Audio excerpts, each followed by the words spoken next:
Olá, seja muito bem-vindo ao canal Polititudo. Você está na aula 11 do nosso curso de Direito Eleitoral, na qual trataremos das inelegibilidades em espécie. Há muito para falar deste tema. Para quem ainda não me conhece, meu nome é Luciano, sou graduado em Direito e Filosofia, especialista em Direito Eleitoral e mestre em Filosofia Política. Trabalho com Direito Eleitoral há quase 20 anos. Sou eu quem acompanhará você até o final deste curso. Vamos à aula de hoje?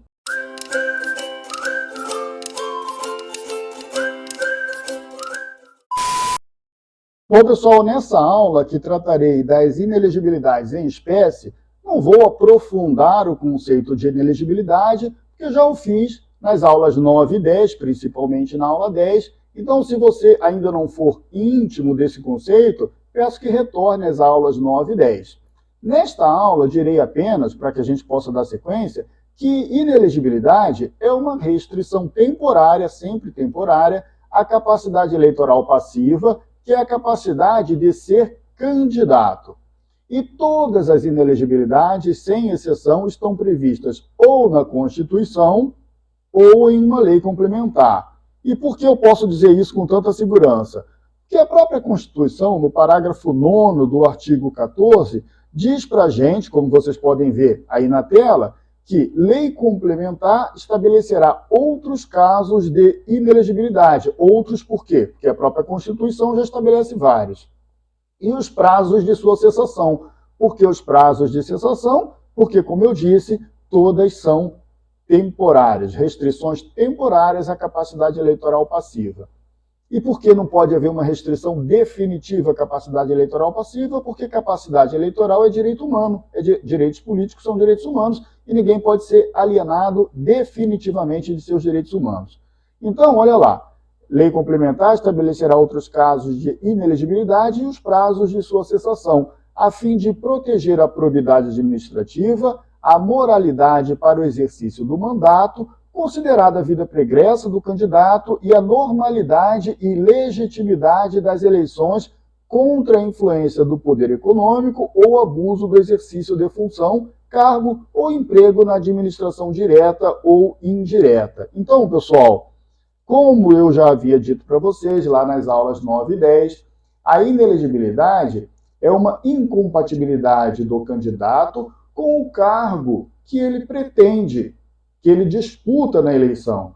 Essa incompatibilidade pode decorrer de uma causa prévia à eleição, por exemplo, ele foi condenado, por exemplo, por um crime eleitoral e está no período de inelegibilidade, sofreu uma condenação por improbidade administrativa e está no período lá de inelegibilidade, que advém ao período de suspensão de direitos políticos. Ou pode ser uma incompatibilidade que ele arregimentou durante a campanha eleitoral, porque quebrou a isonomia com os outros candidatos, praticando atos de abuso de poder econômico ou de abuso dos meios de comunicação ou algo nesse sentido. Não se preocupem com isso agora, porque lá na frente do curso nós trataremos as ações eleitorais, a ação de investigação judicial eleitoral e tudo isso vai ficar muito claro. Por ora, o que eu quero que vocês entendam é que a inelegibilidade é uma incompatibilidade do candidato com o cargo, tá? Então, veja, nesse caso, não há uma incompatibilidade do eleitor com a condição de candidato, tá? Isso seria uma condição de elegibilidade. O que existe é uma incompatibilidade do candidato com o cargo que ele pleiteia. Isso que está atrelado ao conceito de inelegibilidade, tá? Se você tiver alguma dúvida, aulas 9 e 10, pode retornar. Então, dando sequência, a primeira inelegibilidade que eu queria tratar com vocês é as inelegibilidades absolutas dos inalistáveis e dos analfabetos. Vamos a elas? Veja aqui, ó, quando você consulta o parágrafo 14, desculpem, o artigo 14, parágrafo 4º da Constituição, você lê aqui, são inelegíveis os inalistáveis e os analfabetos.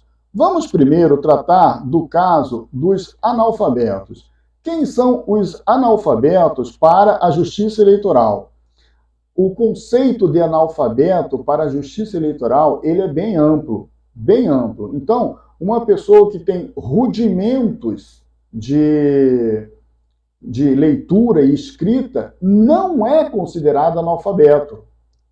Uma pessoa que tem mínima condição de ler um texto simplório, algumas palavras, escrever algumas palavras meio que garranchadas, já não é considerada analfabeta para a Justiça Eleitoral. Você que está estudando para concurso, já estudou Direito Constitucional, está estudando, sabe que um dos princípios que vigora na interpretação da Constituição, um dos princípios hermenêuticos da Constituição, é o princípio da máxima efetividade dos direitos fundamentais. Direitos políticos são direitos fundamentais, são direitos humanos. Portanto, você tem que interpretá-los dando a eles máxima efetividade. Portanto, quando a Constituição diz, lá no parágrafo 4º do artigo 14, que os analfabetos são inelegíveis, você tem que interpretar isso de uma maneira bem ampla, incorporando, fazendo com que ingresse no conceito de alfabetizado pessoas que, se você fosse fazer uma interpretação muito estrita, muito técnica, talvez considerasse como analfabeto.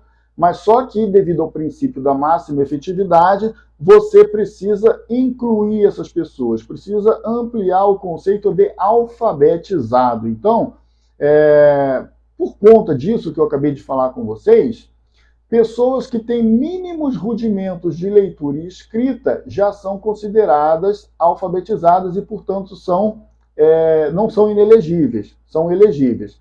Agora, tem algumas questões que eu preciso comentar com vocês, porque são questões que não se encontram na lei, encontram-se apenas na jurisprudência, inclusive algumas já foram até acumuladas. Primeiro, quando o juiz eleitoral tem dúvida sobre a pessoa ser ou não alfabetizada, ele pode fazer um teste com a pessoa. Só que a jurisprudência do TSE é muito firme no sentido de que esse teste não pode expor a pessoa a uma condição vexatória e nem pode exigir da pessoa mais do que esses rudimentos de leitura e escrita que eu falei aqui com você. Olha aqui, eu vou ler para vocês uma jurisprudência do TSE acerca desse tema, de 2018. Veja aqui, ó. É um acórdão aqui de 2018 que diz o seguinte: a aferição da alfabetização deve ser feita com o menor rigor possível, não podendo ser considerado analfabeto o candidato que possuir capacidade mínima de escrita e leitura. São aqueles rudimentos de leitura e escrita que eu falei com vocês. A realidade multifacetada da sociedade brasileira desaconselha que o analfabetismo seja avaliado a partir de critérios rígidos, abstratos e estanques. Do contrário, em redutos onde o analfabetismo seja a regra, o domínio político se perpetuaria como monopólio das elites.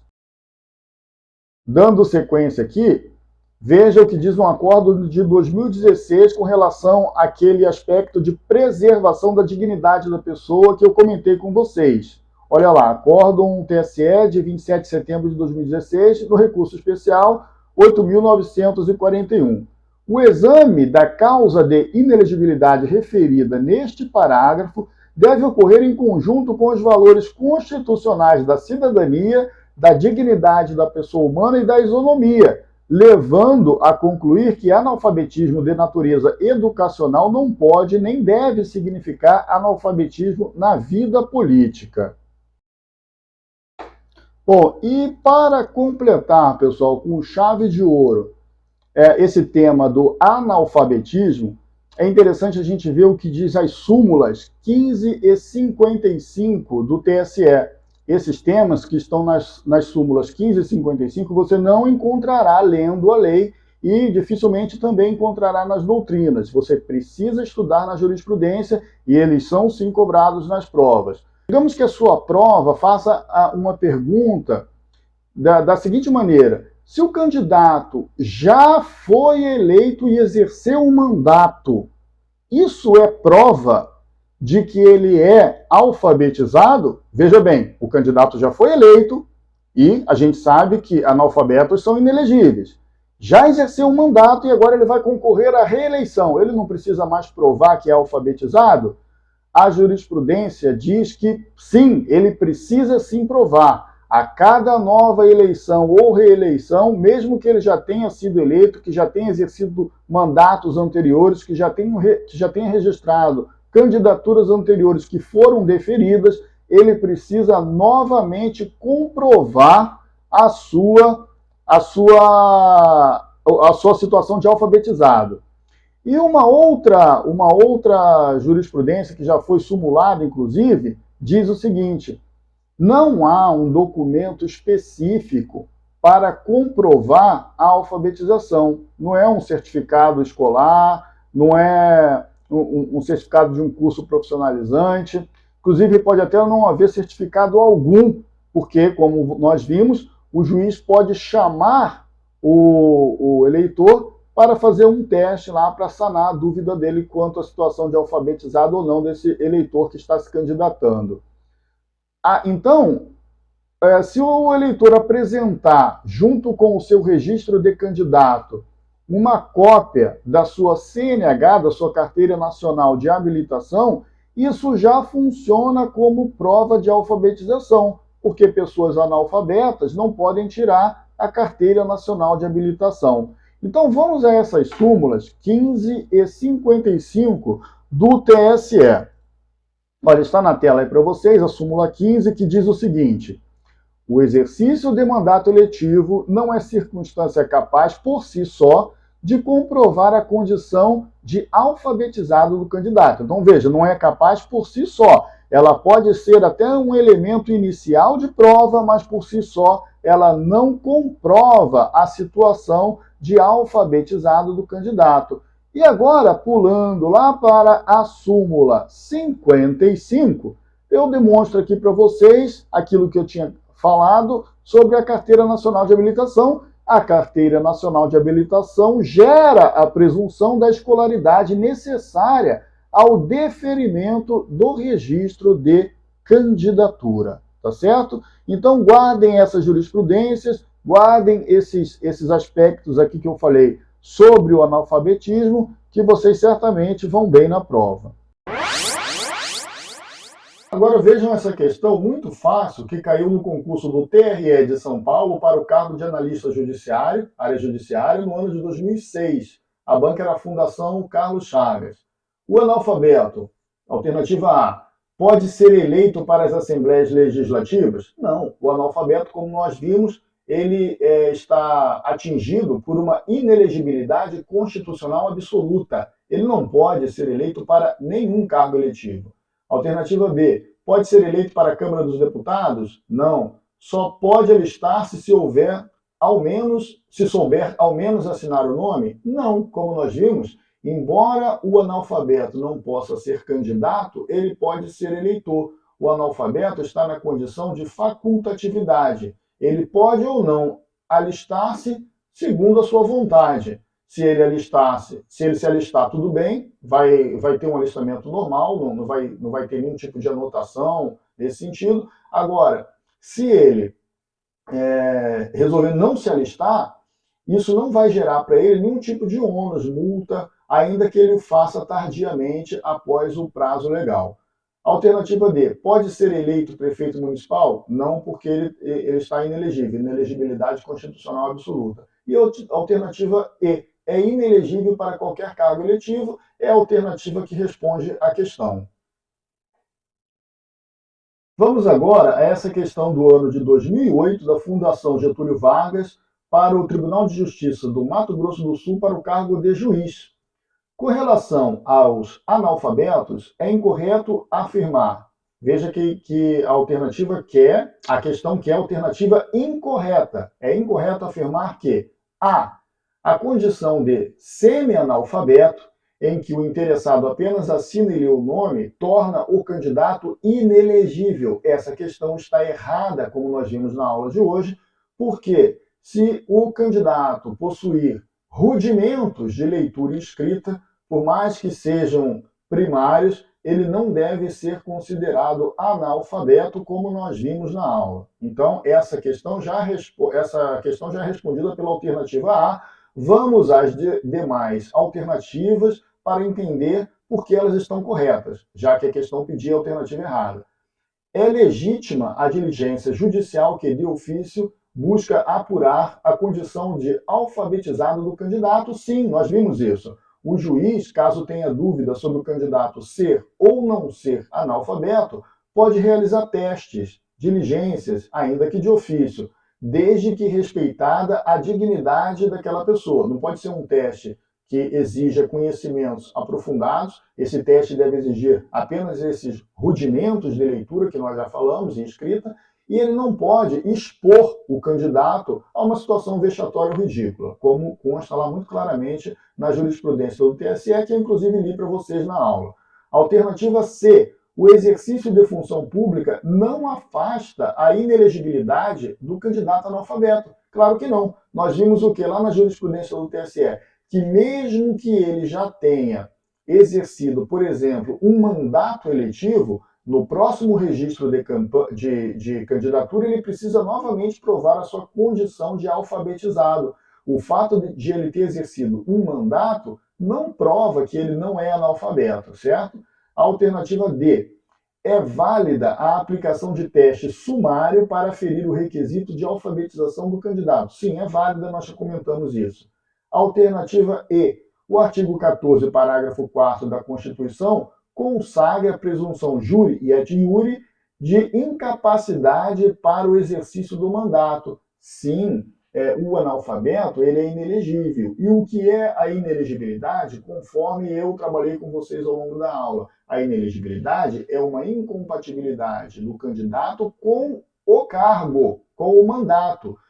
Enquanto a condição de elegibilidade diz respeito a uma impossibilidade de o eleitor ser candidato, a causa de inelegibilidade é algo que o incompatibiliza com o exercício do cargo, no caso aqui, como é um cargo eletivo, com o exercício do mandato, certo? Então, como ele é analfabeto, existe uma presunção de que nessa condição ele não terá mínima capacidade técnica para exercer o mandato. Logo, a alternativa incorreta é a letra A, por isso ela responde a questão, e todas as outras estão corretas.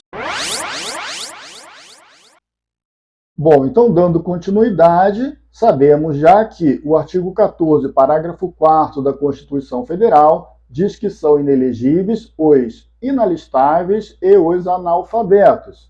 Quanto aos analfabetos, nós já tratamos em profundidade. Vamos agora tratar dos inalistáveis. Quem são os inalistáveis? Para isso, basta você subir aqui 2 parágrafos na Constituição. Você estava no parágrafo 4º, vá até o parágrafo 2º, e lá está destacado quem são os inalistáveis. Veja bem, não podem alistar-se como eleitores os estrangeiros e durante o período do serviço militar obrigatório, os conscritos. Então, é a própria Constituição que diz para a gente quem são os inalistáveis. São os estrangeiros e os conscritos. Vamos então tratar de uns e de outros. Primeiro, dos estrangeiros. Bom, nessa aula que está aparecendo aí na tela para você, está dito lá que, de fato, os estrangeiros não podem se alistar como eleitores no Brasil. E como a capacidade eleitoral ativa, ou capacidade de ser eleitor, é requisito para o exercício da capacidade eleitoral passiva, capacidade de ser candidato, obviamente,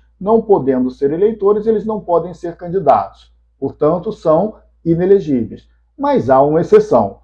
Os portugueses abrangidos pelo Estatuto da Igualdade entre brasileiros e portugueses. Esses podem se alistar como eleitores no Brasil e, consequentemente, podem ser candidatos.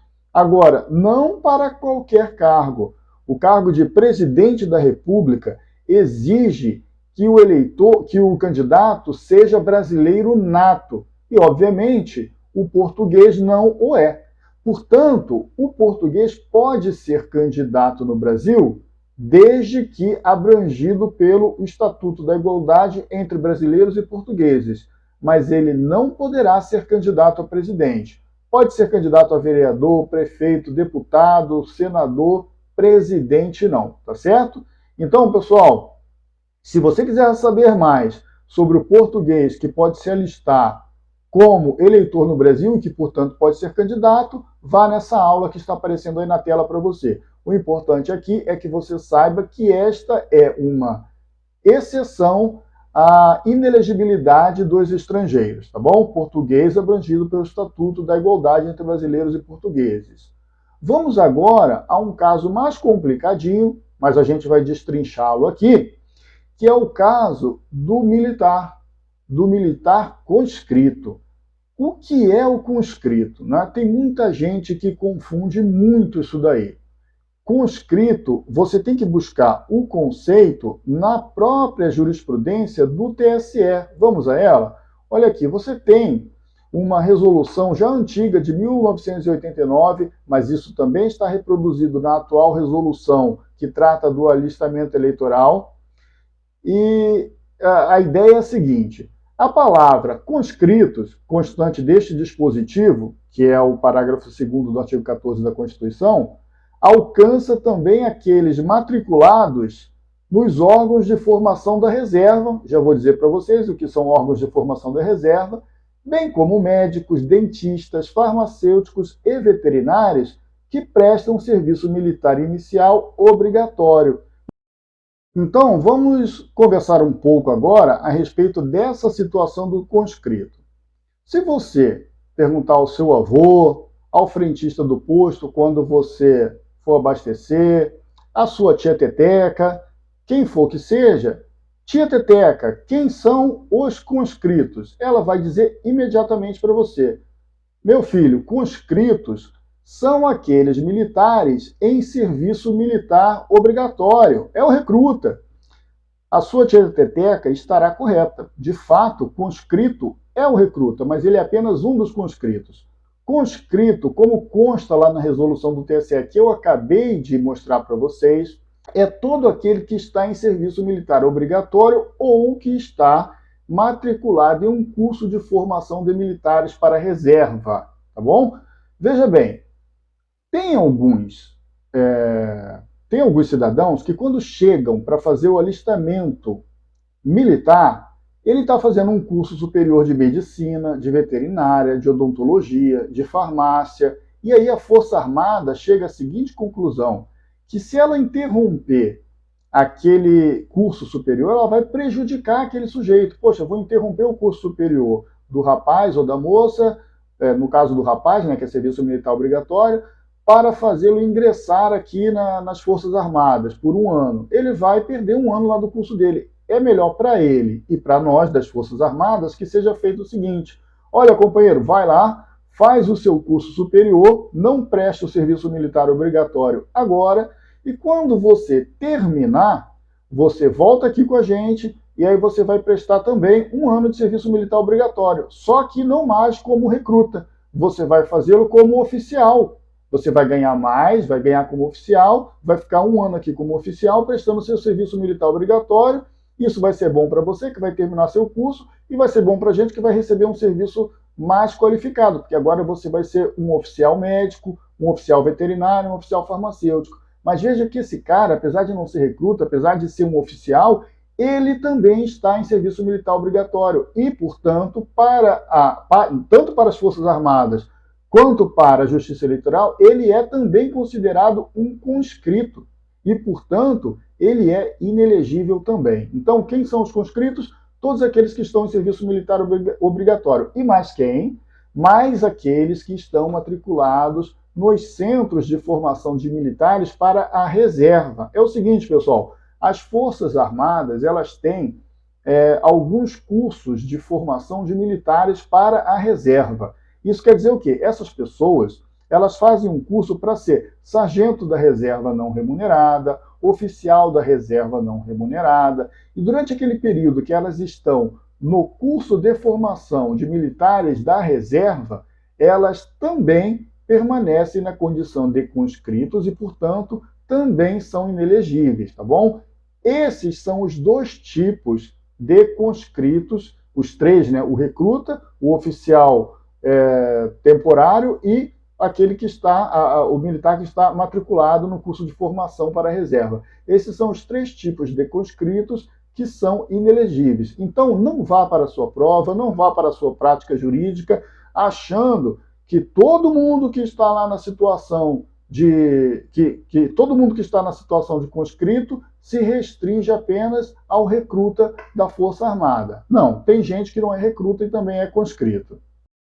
Dito isso, eu sei que você agora deve estar com uma pulguinha atrás da orelha que eu quero ajudar você a retirar.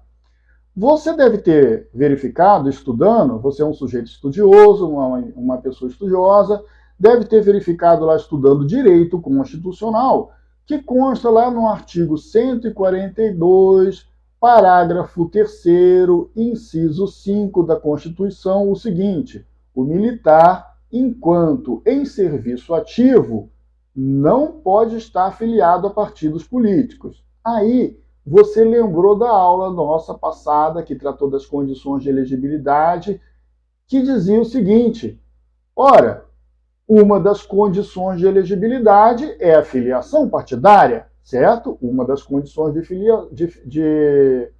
condições de elegibilidade é a filiação partidária. E aí você juntou tudo e não está batendo. Você deve estar pensando assim: poxa, Luciano, você acabou de falar aqui para mim que apenas os militares conscritos são inelegíveis. Portanto, todos os demais militares que não são conscritos são elegíveis. Só que eu estudei direito constitucional e, conforme você mesmo falou agora, o militar ele não pode ter filiação partidária, ele está impedido de ser filiado a partido político enquanto ele estiver na ativa. E uma das condições de elegibilidade é justamente a filiação partidária pelo prazo de 6 meses. Como que esse cara vai ser elegível se ele não vai ter uma das condições de elegibilidade, que é a filiação partidária? Se você fez esse raciocínio, parabéns. Você juntou tudo e chegou a uma conclusão muito lógica. O militar não é inelegível, para ser candidato precisa de filiação partidária, e o militar não pode ter filiação partidária porque a própria Constituição veda. Como é que eu vou resolver agora esse problema? Para isso, pessoal, existe a jurisprudência do TSE. Segundo a jurisprudência do TSE, não se exige para os militares da ativa, preste muita atenção nisso, militares da ativa, não se exige para eles, apenas para eles, a condição de elegibilidade de filiação partidária, tá bom? Por isso que quando eu tratei da condição de elegibilidade de filiação partidária na aula passada, eu não comentei essa questão dos militares, porque eu queria comentar aqui, quando você visse essa diferença entre militares elegíveis e inelegíveis, para que não ficasse adiantando a matéria. Então, tudo que você aprendeu lá sobre condição de elegibilidade está certa. É preciso filiação partidária pelo prazo de, no mínimo, 6 meses antes da eleição. Acontece que para os militares elegíveis, ou seja, aqueles que não são conscritos, essa condição de elegibilidade não se aplica e somente para eles, para os militares da ativa. Onde está isso, Luciano? Isso está na jurisprudência do TSE, você não encontrará isso na lei, tá certo? Agora, tem mais um probleminha aqui que é a cerejinha do bolo. Eu vou mostrar aqui para vocês uma jurisprudência, deixa eu encontrá-la aqui. A filiação partidária, contida no artigo 14, parágrafo 3º, inciso 5 da Constituição Federal, não é exigível ao militar da ativa que pretenda concorrer a cargo eletivo, bastando o pedido de registro de candidatura após prévia escolha em convenção partidária. Tá certo? Então, vamos lá. O militar da ativa, como eu disse, não precisa de filiação. Não confundam isso com não precisar de ser escolhido na convenção partidária, certo? Todo candidato precisa ser escolhido em uma convenção partidária, porque no Brasil não existe candidatura avulsa. Todos devem ter sido escolhidos por um partido, até porque quem registra a candidatura é o partido, não é o candidato. Agora, pessoal, o mais legal de tudo, que você não vai encontrar em lugar nenhum, é isso daqui. Veja que situação difícil para quem não é da área do direito eleitoral. Olha só. Imagine que você tenha que responder a seguinte questão na sua prova. Olha, você sabe que o militar da ativa não precisa de filiação partidária e nem pode se filiar.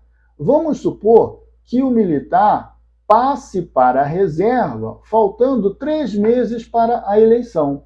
Portanto, na data do registro da candidatura, ele não será mais militar da ativa, certo? Então, essa dispensa da filiação partidária não vai mais se aplicar para ele, porque ela só se aplica aos militares da ativa e ele já será então um militar da reserva. Ele passou para a reserva faltando 3 ou 4 meses antes da eleição. Aí ele vai lá e se filia no partido político porque ele quer ser candidato. Só que ele se filiou faltando 3 ou 4 meses para a eleição. E aí acontece o quê? O prazo mínimo de filiação partidária é de 6 meses. Só que 6 meses antes ele não podia se filiar porque ele era militar da ativa. E agora, na data da eleição, ele não é mais militar da ativa, não será mais aplicável a ele a dispensa de filiação, mas em compensação ele terá filiação por um prazo menor que 6 meses, porque ele passou para a reserva apenas 3 ou 4 meses antes da eleição. Como que eu resolvo isso? Lá na jurisprudência do TSE, isso está resolvido. Já tivemos esse problema. Olha aí, leia aqui, ó.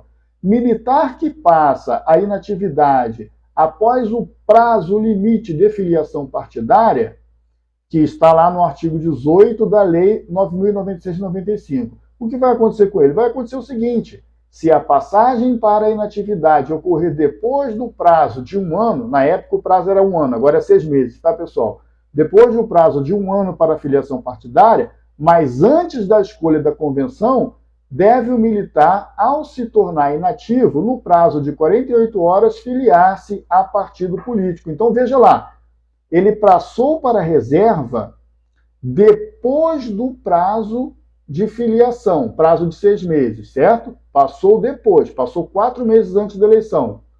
Só que antes de ser escolhido na convenção. Então, o que vai acontecer? O que a Justiça Eleitoral vai exigir desse sujeito? Vai exigir que 48 horas após a passagem dele para a reserva, ele se filie no partido político. E aí, quando registrar a candidatura dele, vão verificar lá, opa, esse sujeito aqui, ele não tem 6 meses de filiação partidária, ele só tem 3. Aí vão olhar lá, ah, mas ele era militar. Quando que ele passou para a reserva? Passou para a reserva 3 meses antes da eleição. Ah, beleza, então ele não podia mesmo estar filiado antes. E depois que ele passou para a reserva, quanto tempo depois ele fez a filiação dele? Se ele tiver feito a filiação até 48 horas depois de passar para a reserva, a Justiça Eleitoral entende que essa filiação é válida e que mesmo tendo menos de 6 meses, ele poderá concorrer. Agora, vamos supor que ele tenha passado para a reserva e tenha levado lá 5, 6, 10 dias, foi fazer uma viagem, quando voltou se filiou.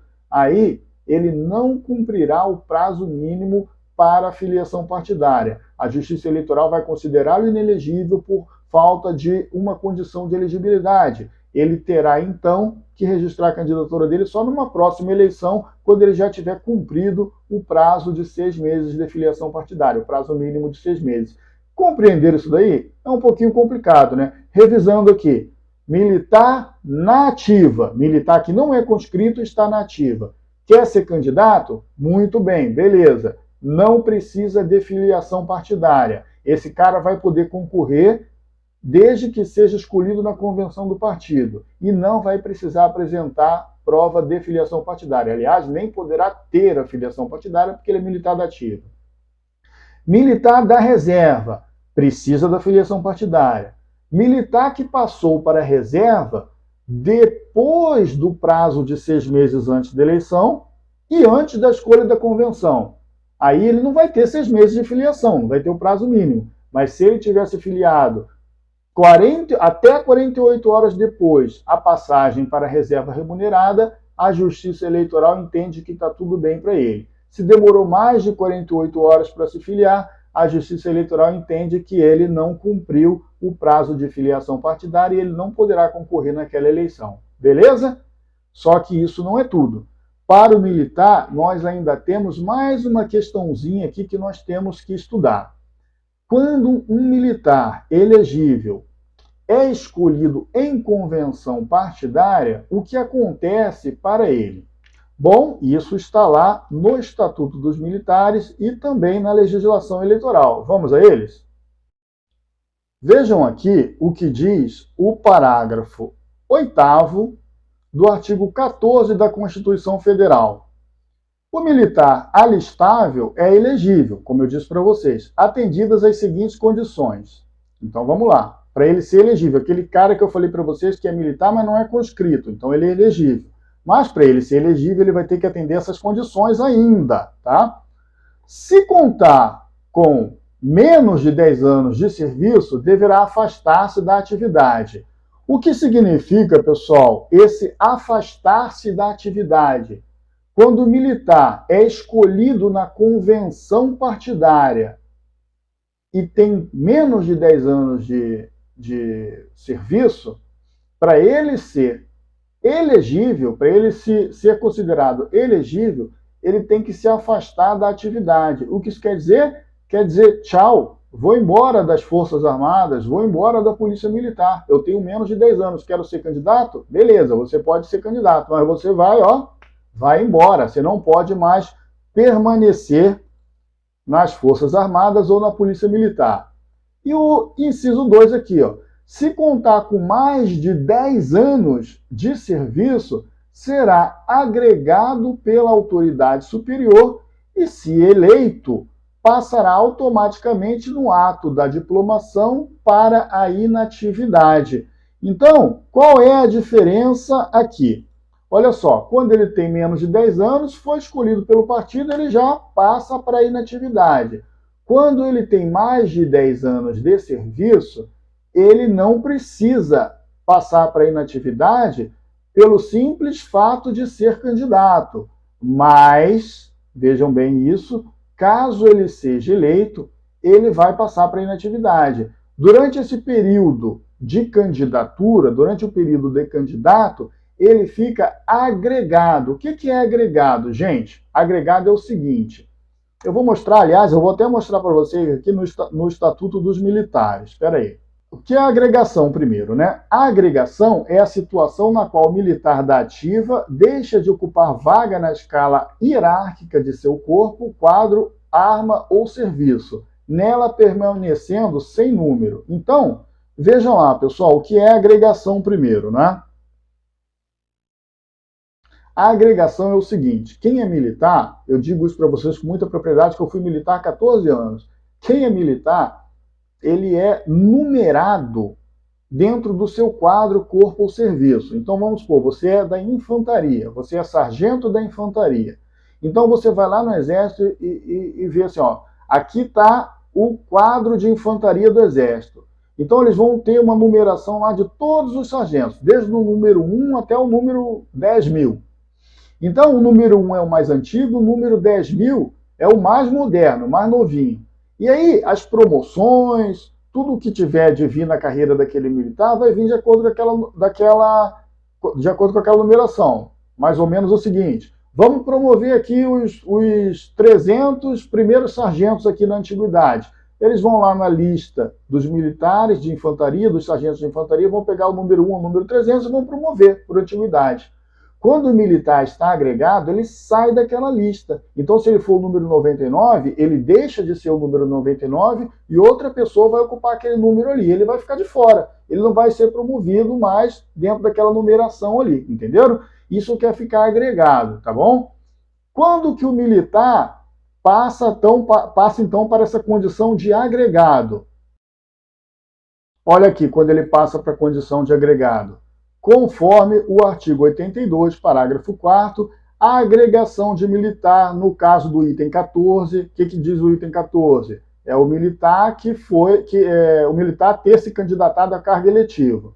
No caso do militar que se candidatou a cargo eletivo, a agregação dele é contada a partir da data do registro como candidato até sua diplomação ou seu regresso à Força Armada. Então, ele será diplomado se ele vencer a eleição. Então, ele vai ficar agregado do registro da candidatura até a diplomação. Na diplomação, ele é o quê? Passa para a inatividade, como nós vimos antes. Passa para a inatividade, vai embora. E, se ele não for eleito, ele vai ficar agregado até o regresso dele, tá certo? Então, vamos lá. Rapidamente aqui recapitulando. Militar com mais de 10 anos, militar com menos de 10 anos, foi escolhido na convenção para ser candidato, rua, né? Registrou a candidatura dele, ele vai para a rua, passa para a inatividade. Militar com mais de 10 anos, foi escolhido na convenção para ser candidato, será agregado, tá? Mais de 10 anos não vai para a rua, não vai para a inatividade, fica agregado. Quando que vem a agregação? Quando registrar a candidatura. Registrou a candidatura dele, ele passa a ser agregado. Tanto que o juiz eleitoral, ao registrar a candidatura de candidatos militares, é obrigado a comunicar a força dele, ou a polícia militar. Então, ele fica lá, no momento do registro da candidatura, passa para a agregação, e passa para a agregação até quando? Aí depende. Se ele for eleito, até a diplomação. Se ele não for eleito, até ele regressar da sua campanha eleitoral, certo? Tá resolvido aqui, pessoal? Então, falamos dos analfabetos e falamos dos militares.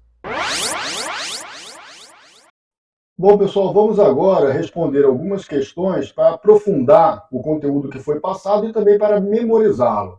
A primeira questão é de 2015, da VUNESP, um concurso para a Câmara Municipal de Itatiba para o cargo de advogado da Câmara Municipal. Vamos à questão.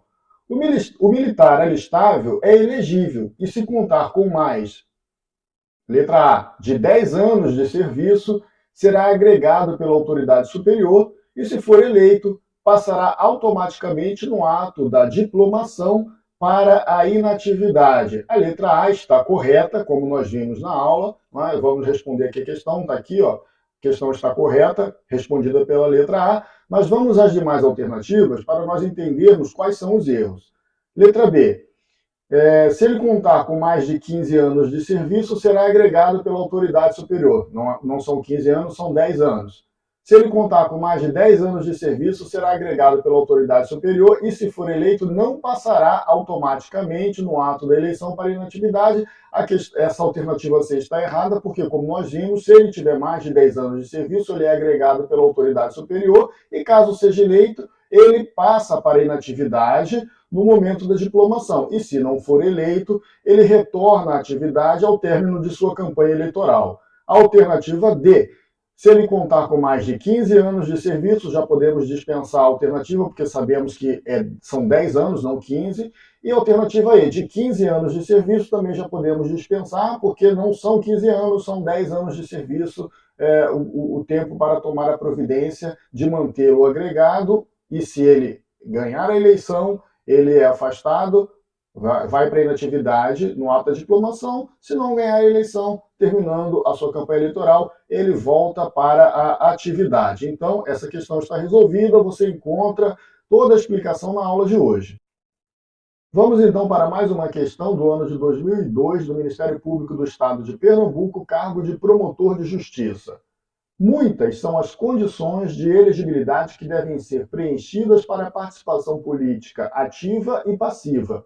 Rinaldo é oficial da Polícia Militar do Estado e conta mais de 10 anos de serviço, resolveu ser candidato a deputado estadual. Nesse caso, ele é elegível e, se eleito, passará automaticamente no ato da diplomação para a inatividade? A resposta é a alternativa A, né? Pelo que nós vimos na aula de hoje. Vamos verificar as demais alternativas para entender por que elas estão erradas.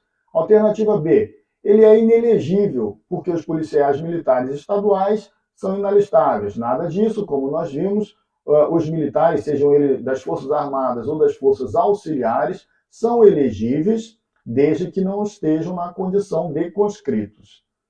Alternativa C. Elegível, e, se eleito, deverá permanecer afastado de suas funções até o término do mandato. Não. Quando o sujeito é elegível, ele depende da situação. Se ele tiver menos de 10 anos ele é afastado da atividade, ou seja, ele passa para a inatividade simplesmente por ter sido escolhido em convenção partidária para lançar sua candidatura. Se ele tiver mais de 10 anos, ele não passa para a inatividade por ter sido escolhido na convenção, mas ao registrar a sua candidatura, ele é agregado e vai para a campanha eleitoral. Se, após o término da campanha, ele for eleito, no ato da diplomação ele passa para a inatividade, caso não seja eleito, ele retorna à atividade ao término de sua campanha eleitoral. A alternativa D, ele é inelegível, visto que o militar só pode ser candidato a cargo eletivo após 20 anos de serviço. Está errado, não existe nenhuma previsão disso aqui. Alternativa E, ele é elegível e só será afastado de suas funções se o requerer e não houver compatibilidade de horários. Isso está errado. A alternativa correta é a letra A. Vamos dar continuidade na próxima aula, porque o pessoal está reclamando que as aulas estão ficando muito longas, e estão mesmo. Acho que é melhor que as aulas sejam mais curtas. Trataremos, então, dos casos do parágrafo 5º, 6º e 7º do artigo 14 da Constituição. E encerraremos os casos constitucionais de inelegibilidade.